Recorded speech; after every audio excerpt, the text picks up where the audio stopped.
वसमतमधील गोवंश प्रकरण अधिकच तापले असून उपनगर अध्यक्षांच्या राजीनाम्याची मागणी आता आक्रमक झाली आहे। दुसरीकडे या प्रकरणाशी आपला कोणताही संबंध नसल्याचा दावा उपनगर अध्यक्ष इम्रान अली यांनी केला आहे। वसमतमधील गोवंश प्रकरणात उपनगर अध्यक्षांच्या राजीनाम्याची मागणी करत विविध संघटना आक्रमक झाल्या आहेत। संबंधितांवर कठोर कायदेशीर कारवाई करण्याची मागणीही जोर धरत आहे।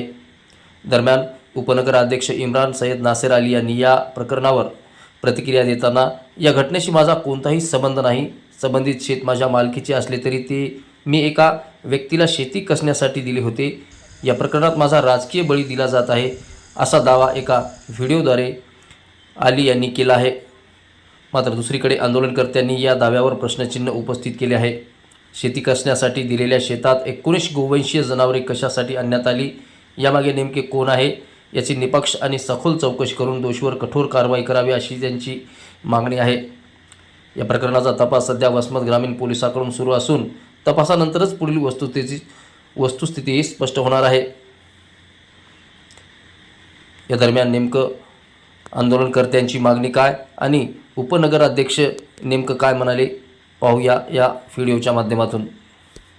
का आपण म्हणतो की त्यांनी एका संविधानिक पदावरती बसून म्हणजे त्यांना संविधानिक पदाचा माज आलाय का? संविधानिक पदाचा त्यांचा राजीनामा तर झालाच पाहिजे, पण त्यांच्यावरती जे कमीत कमी कलमा लावलेले आहेत ना, तर त्यांच्यावरती कठोरातली कठोर कारवाई व्हावी अशी माझी विनंती आहे। सर्व करू नये अशी आमची स्पष्ट भूमिका आहे। जेव्हा जेव्हा हिंदूंच्या विरोधामध्ये काही भावना दुखावल्या जातील तेव्हा संबंध हिंदू समाज आज फक्त तालुक्यापुरता आम्ही या ठिकाणी करत आहोत। याच्यानंतर आम्ही जिल्ह्याभरामध्ये पूर्ण आंदोलन उभं करूत आहे। याची सरकारनं नोंद घ्यावी आणि कोणालाही पाठीशी घालू नये।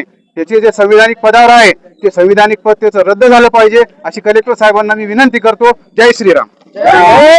काल झालेल्या घटनेमध्ये ज्या आरोपीला जमानत पण मिळाली आणि त्या आरोपीला यापुढे 1-2 कलमा अशा दाखल करून त्याला कठोर शिक्षा व्हावी यासाठी सकल हिंदू समाज आज या ठिकाणी मोर्चा घेऊन आलेला आहे।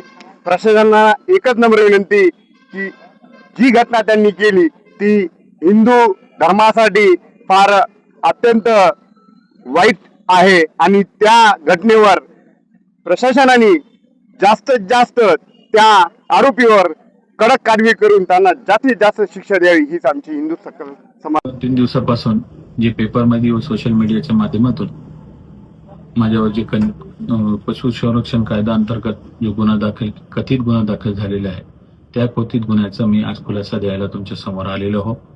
या कथित गुन्ह्याशी माझा काही संबंध नाही।